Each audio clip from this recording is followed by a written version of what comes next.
तूफान यदि डुबोए तो उछलना सीखो, तूफान यदि डुबोए तो उछलना सीखो, गर लग जाए ठोकर तो संभलना सीखो। यूं या वक्त की रफ्तार को कुचल कर रख दो, या वक्त के माहौल में चलना सीखो। आप सम्मानीय सभी मेरे बुजुर्ग इस मंच पर और मेरे सम्मानीय सभी साथी विद्वान साथी विराजमान हैं, आप सभी का मैं वेलकम करता हूँ, अभिनंदन करता हूँ, स्वागत करता हूँ। हमें ये बात आपके मंथन से निकली कि इस समय आदरणीय वीरेंद्र भाई ने जो अरेंजमेंट जो हमको बुलाया, सभी को एक मिनट ठार पर स्कूल की छत के नीचे हमको बैठा था, सब भाइयों को मिलाया, आपके लिए गाइडेंस से धन्यवाद देते हैं कि इस आज की इस सभागार में, इस स्कूल के प्रांगण में हम लोग क्या लेके जा रहे हैं। हम लोग, हमारा सबसे बड़ा रोल है, आदरणीय विद्वान साथी कह रहे हम जातियों पढ़े, जातियों पढ़े, ये हमारा दुर्भाग्य है। तो 1950 में बाबा साहब ने लिख के दिया कि ओनली एसटी, एससी, ओबीसी और जनरल कैटेगरी, सारी जातियों को मिला करके तीन लोगों को जनरल को हटा करके 6,743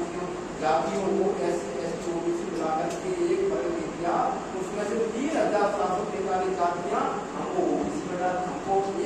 एक जाति बना दी, एक वर्ग बना दिया, एक जमात बना दी। उसको फॉलो करते हैं, वहां नहीं फॉलो करते हैं। इंट्रोडक्शन करें, पढ़ाने, पढ़निया, बनाने, ये सब चल रहा है मेरे साथियों। अब इस समय आदरणीय वीरेंद्र भाई क्या मंशा मुझे नहीं मालूम, लेकिन आज की जो इस कार्यक्रम की जो मंशा निकल के आई है, वो सब साथी ये चाहते हैं कि हम हमें 35 लोग भर्ती करने में बोला, बहुत अच्छी बात होगी कि हम 35 लोग रेडी निकाल कर माधव चौक से कलेक्टर क्या मानते, उसके बाद में हमारे 35 आदमी होंगे, उसके बाद हमारे 35,000 आदमी होंगे। क्या सुंदर बात है। यही से ये मध्य प्रदेश की सरकार को क्या हिंदुस्तान की सरकार है, आदरणीय वीरेंद्र भाई ने आपको अब इसके लिए हमें कैसे जोड़ना है, हमें पहले तो एक नीति बनानी है। विद्वान लोग, आदरणीय एक नीति बनानी है। नीति के बाद में हमको घर घर जाकर के जो हमारे लोग कन्वेंस करना, उनको जोड़ना है कि आरक्षण से इतना नुकसान आपका हो चुका, आप 65% अगर आप आरक्षण ना होगा तो 65% ही आपके ओबीसी से कलेक्टर होंगे, IPS होंगे, तो मंत्री संतरी सब सारा आपको मिलता, तो सत्ता किसकी हाथ में होती, ओबीसी के हाथ में होती। आज भी अगर हम जग गए, जगेंगे नहीं, घर घर जाके शामिल भी करके आपकी नीति बना करके एजेंडा है हमारा, इस एजेंडे पे निष्काम, आदरणीय प्रकाश भाई बोल रहे थे, निस्वार्थ भाव से, निष्काम भाव से मानव कांसी राम एक पेड़ के नीचे से शुरू किया उन्होंने मूवमेंट। हकीकत है, आपके सामने की बात है, हमने भी देखा होगा। तो एक पेड़ के नीचे गांव में कोई टेंट नहीं, कोई माइक नहीं, कुछ नहीं, आगे कटने खाते इस गांव से उस चौपाल से दूसरी चौपाल, सारे भाइयों को बड़ी प्लान बनाया था, उसको सबको समझाया। तो जब वो पैदल चलते थे, उसके बाद में साइकिल से चले थे, उसके बाद मोटरसाइकिल से, उसके बाद जीप कारों से चले, उसके बाद हवाई जहाज से। तो मैंने कवाली में हमने देखा था, मुरैना में देखा था, आदरणीय हमारे अर्चना साहब बेडरूम में जब हम कलेक्ट्रेट के सामने उनकी भीड़ होती थी, तो 20-20 लाख आदमियों को इकट्ठे कर देते थे। ये है जज्बा, जुनून आदमी का कोई कंस्ट्रक्ट काम करना। ये सारे मीडिया के सारे हम जागरूक हो, सब सुझाव अच्छे हैं। एक नीति बने, नीति से जाकर के हम उनसे आपका इतना बड़ा कार्यक्रम कर रहे हैं, देश के लिए अचीव करेगा, देश प्रदेश को लीड करेंगे, यहाँ से सीपी जैसे कर सकते हैं आप लोग, इसमें कोई संदेह नहीं है। सीपी से मोहल्ले से इस गांव से सारी विधानसभाओं को हम लोग टीम बना करके एक मास्टर टेंडर्स बना करके, और इस प्रकार से हम पहले तो ये बात भी आई थी कि सारे जो इस संगठन है, छोटे यूनाइटेड फ्रंट है, महासभा है, पुराना टीका हुआ है, इनका एक कोऑर्डिनेशन संयुक्त मोर्चा बनाया जाए, सभी को जोड़ करके। क्योंकि जो आदमी जिस संगठन से जुड़ा होता है, तो अपने संगठन का उसमें ज्यादा आउटपुट डाल देता है ना। तो इसलिए एक संगठन बनाया जाए और सब जितने भी जो पराक्रमी साथी, विद्वान साथी, उनको आगे फ्रंट पर रखा जाए, जो ऐसे आदरणीय भाई प्रकाश जी ने जेल में गए थे बेचारे, उन्होंने क्या संघर्ष किया है, पर हमने मालूम हमने भेज दिया पैसा दे करके, बस लगा कर इनको दे दिया, पर बापिया की बदली खाली तो फिर स्कूल से शुरुआत हुई थी। अब तो ये सारी बातें अपन मिलकर काम करें, चाहे संगठनों को यहाँ पर विलय करके संयुक्त मोर्चा में हमें नहीं मालूम ऊपर ग्रांट में वैसे तो नियम जो होता है कि हम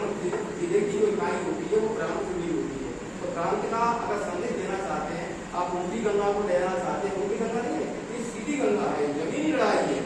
जमीनी लड़ाई को आप लड़ेंगे सारी चीजों को घेर करके और फिर एक नीति बना करके फंडामेंटल आपके मेन के हम इन मुद्दों पर चलेंगे, सामने वाले को कन्वेंस करेंगे, उसको समझेगा और हमारे साथ जुड़ेगा, वो कौन मिलेगा आपसे बताइए, क्यों आपको 10 रुपये देगा बताइए, 10 रुपये भी उसने दे दिए, 1 रुपया भी वो भी उसने दे दिया, आपके पास करोड़ों रुपये हो जाएंगे, तो आप एक लोग रखिए ईमानदारी को और कट्टे रसीदे, हमने कुछ प्रोग्राम मेरे पास भी रखे हुए हैं, पता नहीं है हमने कोई एक कट्टा ही नहीं कर पाया है, उसमें से 25-30 रसीदे कटी है, हमने डोनेट किया नहीं, अब 100 ऐसा नहीं करना, तो वो कट्टी रखे सके को रखे, इसलिए नीति उसको प्लान को बाहर रखिए, बगैर योजना कार्य योजना के आप आगे बढ़ने वाले हैं। और आगे मैं इतना निवेदन करूंगा आप लोगों से कि हम लोग ये मीटिंग नेक्स्ट डेट की आप आगे डिसाइड कर दीजिए, पहले तो आप अपना नजरिया बता दीजिए कि राजनीति से आदरणीय भाई मान सिंह बंद साहब पूछ रहे थे आपसे कि आप क्या वास्तव में निस्वार्थ भाव से आज इस समाज को जो हमारे साथ 75 वर्ष से 3.5 वर्ष से जो हमारे साथ अन्याय हुआ है, आप ध्यान रखो, ब्राह्मण क्षत्रिय जैसे सूत्र में आप सूत्र में आते हैं, बताइए जागरूक आगे बैठेंगे तो इसको स्वीकार कर लो। सूत्र है 2024 में अगर ईवीएम बंद नहीं हुई, आदरणीय साथियों मैं रंगीन रूप से बताने जा रहा हूँ कि 2024 में अगर ईवीएम की बात की आप सीपी से बढ़कर कर दीजिए, आप इतने हाईलाइट हो जाएंगे और बड़ा आपका सर